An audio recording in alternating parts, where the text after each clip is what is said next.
Assalamualaikum. Apa kabar semuanya? Sehat? Alhamdulillah. Oke. Sudah makan siang? Sudah, alhamdulillah. Oke. Saya lihat di absen semuanya sudah hadir ya. Alwi, oke. Wira, Zain, Rian, Fauzia, Yulia, Putri, dan terakhir Nurul ya. Oke. Kita mulai saja perkuliahan hari ini. Ini pertemuan kita yang ketiga di mata kuliah manajemen masjid. Jadi hari ini kita akan bahas terkait kedudukan masjid dalam perkembangan dakwah Islam ya. Sebelumnya minggu lalu kita sudah bahas terkait masjid dalam Al-Quran. Karena seperti yang diketahui, kata masjid itu terdapat dalam Al-Quran. Ada berapa terdapat kata masjid dalam Al-Quran? Ada 28 kata yang semuanya itu punya makna yang berbeda.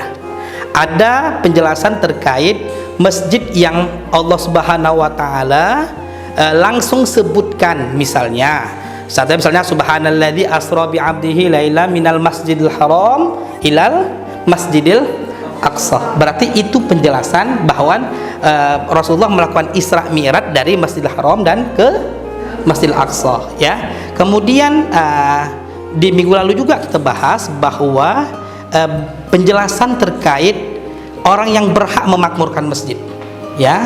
Nanti kemarin sudah dikasih tugas masing-masing untuk menghafal ayat tersebut. Silakan siapa yang sudah hafal baca ayat satu kata masjid dalam Al-Quran.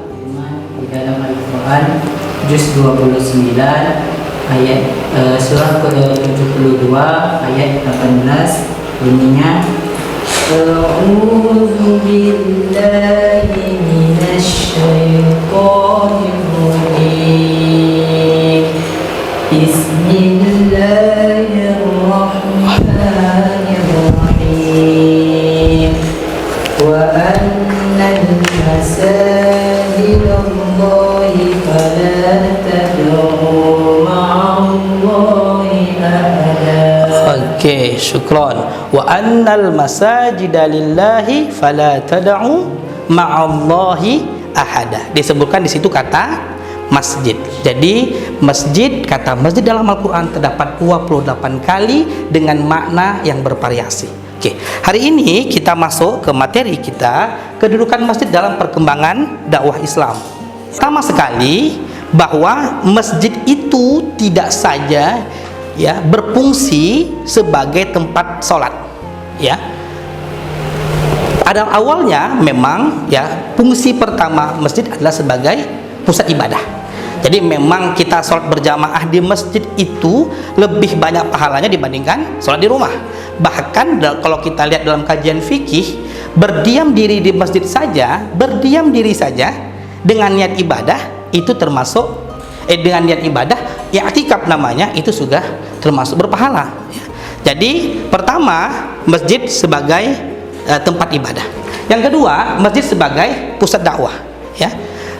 Masjid sebagai pusat dakwah di mana para ustadz, para mubaligh yang menjadikan masjid sebagai tempat dakwah, pembinaan umat. Maka masjid yang benar-benar menjalankan program sesuai dengan fungsinya, maka dia akan membuat program, salah satunya adalah kajian ya, kajian untuk remaja, kajian untuk anak-anak, kajian untuk para ibu dan lain sebagainya ya. Masjid sebagai pusat dakwah, masjid sebagai pusat sosial, masjid sebagai tempat sosial. Ini jelas sekali bagaimana ketika Allah Subhanahu wa taala mensyariatkan sholat berjamaah, ketemulah kaum muslimin dan muslimat di masjid. Di masjid kemudian kita bisa bersilaturahmi. Makanya sebagai pusat sosial. Ada sebuah kisah yang menarik. Rasulullah SAW ketika sholat itu, setelah sholat, dalam sebuah hadis Rasulullah itu memandang ke belakang ya, dan Rasulullah melihat ada seorang sahabat yang sering sekali pulang cepat setelah sholat. Kemudian Rasulullah menanyakan, ternyata sahabat tersebut punya kesulitan ekonomi. Maka setelah itu Rasulullah SAW memberikan bantuan kepada sahabat tersebut, mendoakannya dan memberikannya bantuan. Ya, hari ini pun masjid sebagai pusat sosial itu bisa kita lakukan. Bagaimana masjid menginisiasi, ya, bagaimana masjid membuat program yang berkaitan dengan sosial. Seperti apa contohnya? Berbagi takjil, masya Allah ya, berbagi takjil di Ramadan ya. Selain berbagi takjil apa lagi biasanya? Ya. Pada 10 malam. Oh, i'tikaf tadi dia cerita terkait pusat dakwah. Ini cerita terkait sosial ya. Santunan anak yatim ya. Biasa di daerah kita ini di Muharram biasanya itu ada santunan anak yatim. Bahkan masjid dari awal tahun itu sudah membuat program itu. Jadi ada dana infak, kemudian di bulan Muharram baru dibagi santunan kepada anak yatim. Paham ya, insyaallah ya? Masjid sebagai pusat sosial. Selanjutnya sebagai pusat pendidikan. Antum tahu kampus yang ada di Mesir? Kampus apa yang ada di Mesir? Kampus Al-Azhar. Kampus Al-Azhar dari sejarahnya ternyata itu adalah sebuah pendidikan sederhana yang berada di masjid. Ya, pada masa dinasti Fatimiyah.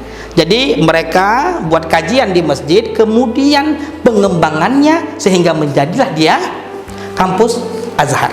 Hari ini pun masjid sebagai pusat pendidikan itu sudah terpraktekkan. Maka banyak sekali masjid yang ada di Indonesia, khususnya di Riau, di tempat kita ini, itu punya lembaga-lembaga pendidikan. Ada TPQ, ya, ada TPA, bahkan madrasah aliyah, ya, Al-Ikhlas, itu awalnya kan memang dari masjid. Ya, madrasah aliyah awalnya dari masjid, sehingga nama madrasah aliyahnya pun sama dengan nama masjid. Ya, masjid sebagai pusat pendidikan. Ya, oke. Masjid sebagai pusat pemberdayaan itu bisa kita lihat contohnya di Masjid Jogokarian. Jadi Indonesia ini banyak sekarang tren masjid yang bisa jadi percontohan. Salah satunya adalah Masjid Jogokarian. Di mana di Masjid Jogokarian? Di mana Masjid Jogokarian? Di Jogja. Ya, Masjid Jogokarian itu di Jogja itu pemberdayaan umatnya luar biasa. Mereka punya program ATM beras, ya, pemberdayaan. Jadi bagaimana mereka itu punya list jamaah, kemudian mereka tahu siapa jamaah yang butuh untuk dibagi, sehingga mereka memperdayakan. Jadi itu bentuk dari pemberdayaan ekonomi umat, ya, pemberdayaan ekonomi umat.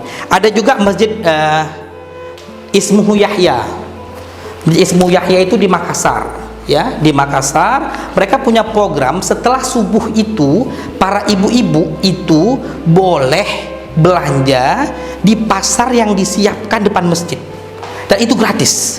Jadi ibu-ibu habis sholat subuh, kemudian di luar masjid itu sudah ada pasar sayur mayur dan mereka boleh memilih dan mengambil sayur mayur tersebut gratis. Syaratnya subuh di masjid, ya. Jadi bagaimana masjid sebagai pusat pemberdayaan, ya. Ada Masjid Ismuhu Yahya, ada Masjid Al-Falah di Sragen, ya. Itu masjid-masjid yang program pemberdayaan umatnya luar biasa, ya. Ada juga pengembangan masjid yang punya hotel, ya, punya penginapan, punya usaha laundry, ya. Bagaimana pemberdayaan ekonomi itu pun balik ke masjid. Jadi waktu saya tinggal di Padang, waktu S2 di Padang, di masjid kami, Masjid Al-Ikhlas Komplek Puri Berlindo Sumbar Mas itu lagi menggarap warung, ya, dekat masjid. Jadi anak muda itu bisa nyantai di masjid. Jadi pemberdayaannya sangat luar biasa.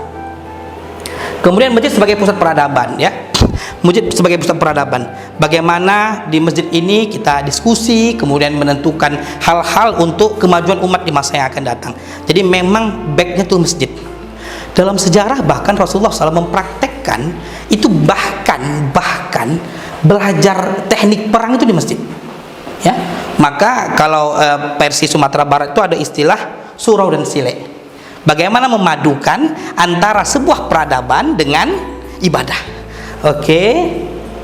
Ini peran luas masjid dalam dakwah Islam. Pertama, peranannya spiritual, pembinaan spiritual, ya. Itu untuk sholat berjamaah, ya.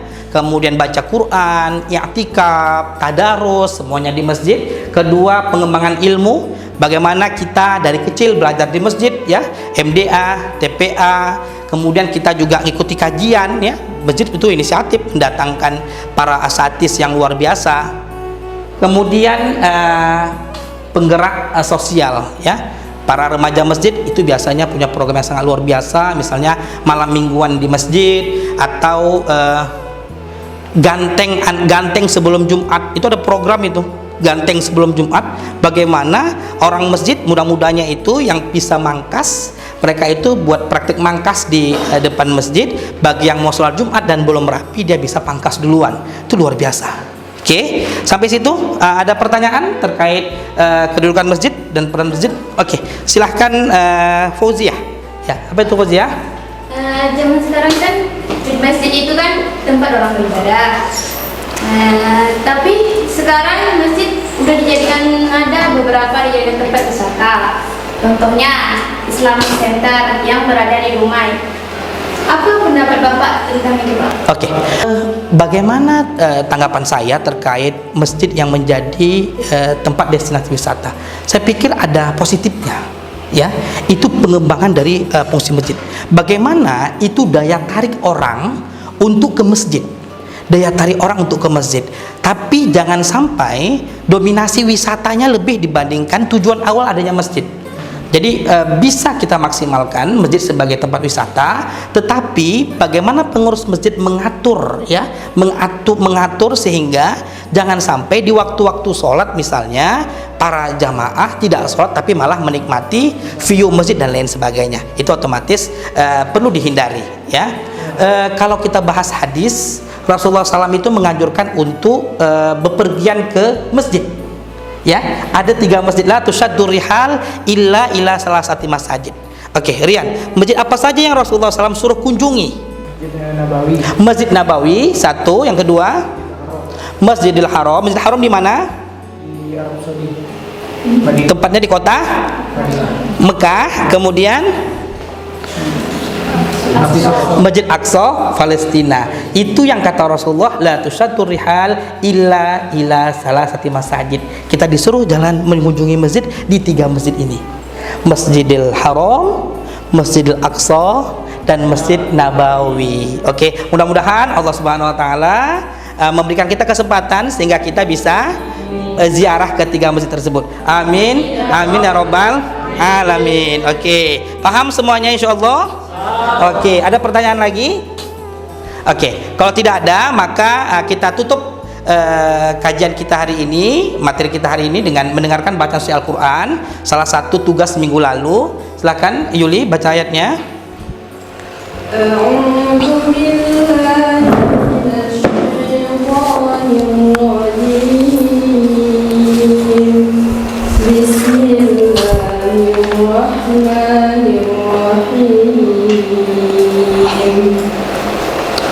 إنما يعمر مساجد الله من آمن بالله واليوم الآخر وأقام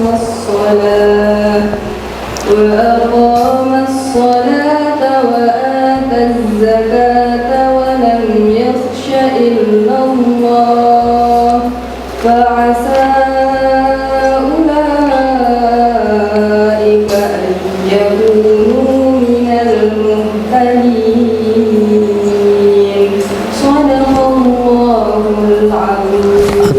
Masya Allah. Oke, saya simpulkan perkuliahan kita hari ini. Pertama, masjid punya kedudukan yang luar biasa dalam pengembangan dakwah Islam ya, sebagai selain tempat ibadah ya, masjid berfungsi juga sebagai tempat dakwah, pendidikan, peradaban ya, sosial ya. Jadi mudah-mudahan kita nanti ke depannya, karena ini masih pertemuan ketiga, di pertemuan selanjutnya nanti